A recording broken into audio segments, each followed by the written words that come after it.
ৰাইজ সদায়তো ডেইলি লাইফটোৱে দেখুওৱা হয় যে দিনটো কি কৰিলোঁ, কি খালোঁ, কি নাখালোঁ। তো আজি ভাবিছোঁ অলপ বেলেগ ধৰণৰ ভিডিঅ' দিওঁ। ভিডিঅ'টো বাৰু ছানডেৰ দিনাখনেই আছিলে, কিন্তু আপলোড দিয়াহে হোৱা নাই। সিদিনা নতুন কইনাজনী মই আৰু বায়ে এটা ৰীল বনাইছিলোঁ, যিটো অলৰেডি ইউটিউব, ইনষ্টাগ্ৰাম আৰু ফেচবুকত আপলোড দি দিয়া হৈ গৈছে। তাৰে এইটো গেট ৰেডি উইথ আছ ভিডিঅ' হয়। তো বলক এতিয়া ভিডিঅ'টো চাওঁ। মেকআপৰ নামত আমি লগাইছিলোঁ অনলি কনচিলাৰ আৰু অকণমান কম্পেক্ট পাউডাৰ, আৰু ব্লাছ হিচাপে লগাইছিলোঁ এটা গুলপীয়া লিপষ্টিক।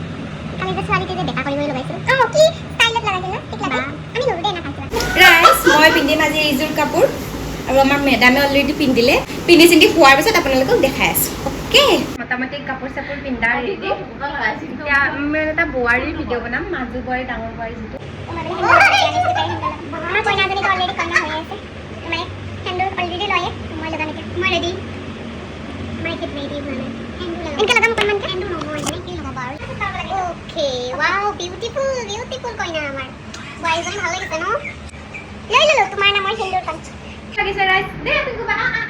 এয়া হৈছে মোৰ আজি ড্ৰেছ আপ, আৰু এয়া হৈছে আমাৰ ডাঙৰ বোৱাৰী।